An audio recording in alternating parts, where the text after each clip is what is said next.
Hello friends, Shashi Agarwal channel के अंदर मैं doctor Shashi Agarwal welcome you all और आशा करती हूँ कि आप सब लोग जो है सेफ हैं, हेल्दी हैं और लाइफ को एंजॉय कर रहे हैं।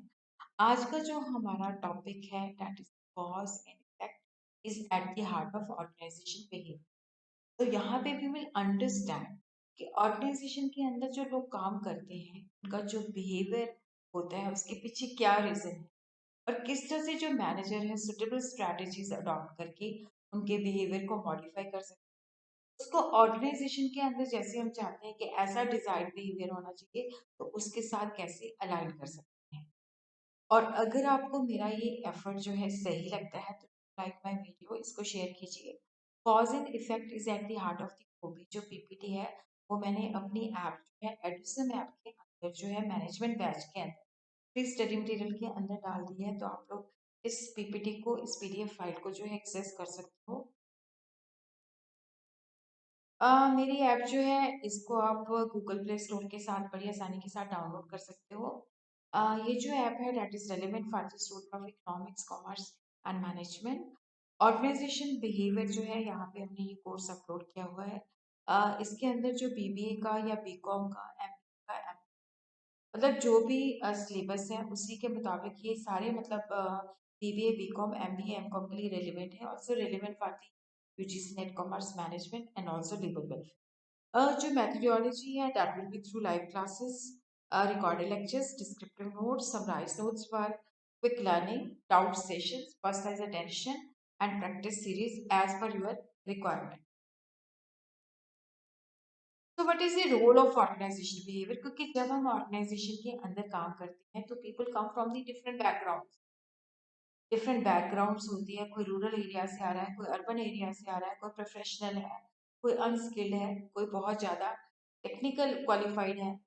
तो यहाँ पे हमने देखना होता है कि people come from different backgrounds, उनका बिहेवियर भी डिफरेंट होता है। तो मैनेजर के लिए जानना बहुत ज़रूरी होता है कि लोग जो बिहेव करते हैं उसके पीछे क्या रीज़न होता है। Individual behavior is concerned with understanding and describing human behavior in organizational setting. तो ऑर्गेनाइजेशन के अंदर उनका बिहेवियर जो है उसको अंडरस्टैंड करना, उसके पीछे लॉजिक क्या है, उसके पीछे रीजन क्या है। तो यहाँ पे क्योंकि ऑर्गेनाइजेशन के अंदर जब काम करते हैं तो उनका बिहेवियर सबसे कॉम्प्लेक्स होता है। देखो जब हम ऑर्गेनाइजेशन के अंदर की बात करें कि वहाँ पे फिजिकल फैसिलिटीज है, इंफ्रास्ट्रक्चर है, वो तब तक फ्यूटाइल है जब तक लोगों की क्वालिटी सही नहीं है। कि जो ऑर्गेनाइजेशन के अंदर लोग काम करते हैं वो इन चीज़ों को यूज़ करते हैं। तो इसलिए जो लोग ऑर्गेनाइजेशन की सक्सेस और फेलियर के लिए रिस्पॉन्सिबल होते हैं तो उनका बिहेवियर जानना बहुत ही ज़रूरी है। So it seeks to shed the light on the complex human behavior in the organization by identifying the cause and effect of the human behavior कि ये जो human behavior है उसके पीछे क्या cause है, उसका क्या effect है। और इसको हम social science भी कह सकते हैं क्योंकि इसका जो main concern है यहाँ पे we are studying the people and their behavior। तो organization behavior जब हम study करते हैं तो उसको चार चीज़ों को study करते हैं। एक तो इंडिविजुअल का बिहेवियर स्टडी करते हैं, एक इंडिविजुअल जब ग्रुप के अंदर होता है उसका स्टडी क्या होता है, एक इंटरपर्सन ग्रुप टू ग्रुप मतलब एक पर्सन का दूसरे पर्सन के साथ, सॉरी इंटर ग्रुप जो होता है एक ग्रुप का दूसरे ग्रुप के साथ। तो यहाँ पे हम इंडिविजुअल लेवल पे, ग्रुप लेवल पे, पर्सन टू पर्सन जो दूसरे व्यक्ति के साथ हम कम्युनिकेट करते हैं या हमारा बिहेवियर कैसा होता है इंटर ग्रुप एक ग्रुप का दूसरे ग्रुप के साथ। The knowledge of all these is applied to the organization to make the organization work more effectively। देखो जब हम इंडिविजुअल को एज इंडिविजुअल स्टडी करते हैं ग्रुप के अंदर उसके बिहेवियर के पीछे क्या रीजन होता है, पर्सन टू पर्सन जब वो डील करता है इंटरेक्ट करता है तो उसके पीछे क्या रीजन होता है। तो सारी चीजें जो हम मैनेजर सीखता है तो देखते हैं कि किस तरह से हमें इसको ऑर्गेनाइजेशन के अंदर इस तरह से जो चीजें सीखी हैं इस तरह से इनका बिहेवियर मॉडिफाई करें ताकि ऑर्गेनाइजेशन की इफेक्टिवनेस इंक्रीज हो जाए। So role of the manager include understanding the human behaviour and how he is going to influence the human behavior.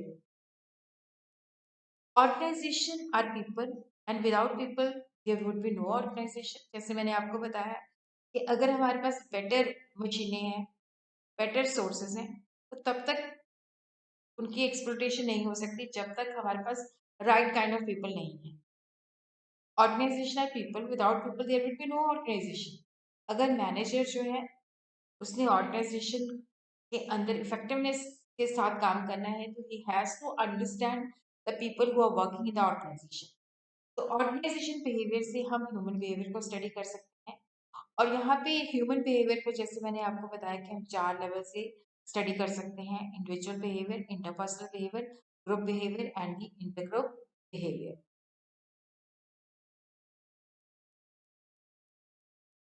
Study of individual behaviour, यहाँ पे हम कोशिश करते हैं कि why and how an individual behave in a particular way in A given situation. Behavior of individual is affected by number of psychological, social and cultural factors.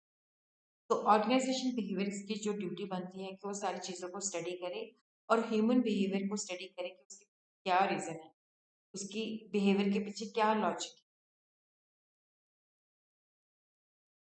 Interpersonal behaviour के अंदर देखो यहाँ पे एक व्यक्ति दूसरे व्यक्ति के साथ किस तरह से डील करता है।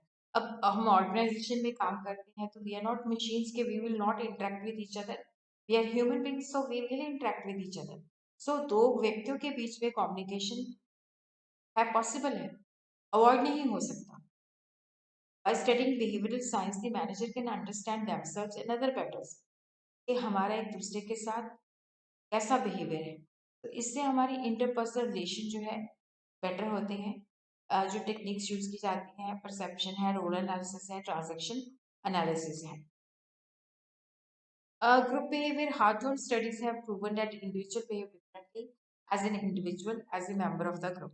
देखो, जब जैसे मान लो मैं किसी ग्रुप के साथ बिलोंग करती हूँ, अब ग्रुप के नॉर्म्स है कि मुझे ये बात माननी पड़ेगी, तो I will agree to it. Individually हो सकता है मेरा उससे डिफरेंट ओपिनियन हो। तो Hawthorne studies have proven that individual behave differently as an individual, as a member of the group. His behavior is often modified by the group norms. जैसे मैं class लगाना चाहती हूँ बट मेरे क्लासमेट्स कहते हैं कि हमने मास बंक करनी है, आपको हमारे साथ चलना है, तो I have to abide by the group norms. तो यहाँ पे ग्रुप बिहेवियर की जब वो ग्रुप में होता है तो किस तरह से वो ग्रुप नॉर्म्स को फॉलो करता है। तो ग्रुप बिहेवियर जो होता है उसका सिनर्जिस्टिक इफेक्ट होता है उसके परफॉर्मेंस के। तो मैनेजमेंट को जो है ग्रुप डायनामिक्स के, ग्रुप जो है फॉर्मेशन कैसे होती है, ग्रुप का आपस में कम्युनिकेशन कैसा है, ग्रुप के अंदर कोहेसिवनेस कैसा है, ताकि better communication, effective leadership and high moral के लिए वो उसको स्टडी किया जा सके। इंटर ग्रुप बिहेवियर होता है कि ऑर्गेनाइजेशन के अंदर बहुत सारे ग्रुप्स होते हैं जिससे उनका रिलेशन और भी कॉम्प्लेक्स हो जाता है। अब एक डिपार्टमेंट है तो वहां पे भी एक ग्रुप्स बने होते हैं। अब दूसरा डिपार्टमेंट है तो वो भी एक ग्रुप हो गया, के अंदर भी काफी सारे ग्रुप्स होते हैं। एक ग्रुप का दूसरे ग्रुप के साथ किस तरह का बिहेवियर है, तो ग्रुप रिलेशनशिप को जानना बहुत जरूरी है, क्योंकि ऑर्गेनाइजेशन जो है उसके अंदर सब सिस्टम है बट वो एक दूसरे के साथ डिपेंडेंट है, इंटरडिपेंडेंट है। तो उसी तरह ये जो ग्रुप्स होते हैं एक दूसरे के साथ इंटरडिपेंडेंट होते हैं। तो यहाँ पे कितना कॉपरेशन है, कितना कोऑर्डिनेशन है, सारी चीजें मैटर करती है। Organisation behaviour help the manager in achieving the cooperative group relationship through interaction, rotation of member among groups। और यहाँ पे सिचुएशन ऐसी कि विन विन सिचुएशन होनी चाहिए, तो ग्रुप के ऑब्जेक्टिव को हम किस तरह से अचीव कर सकते हैं।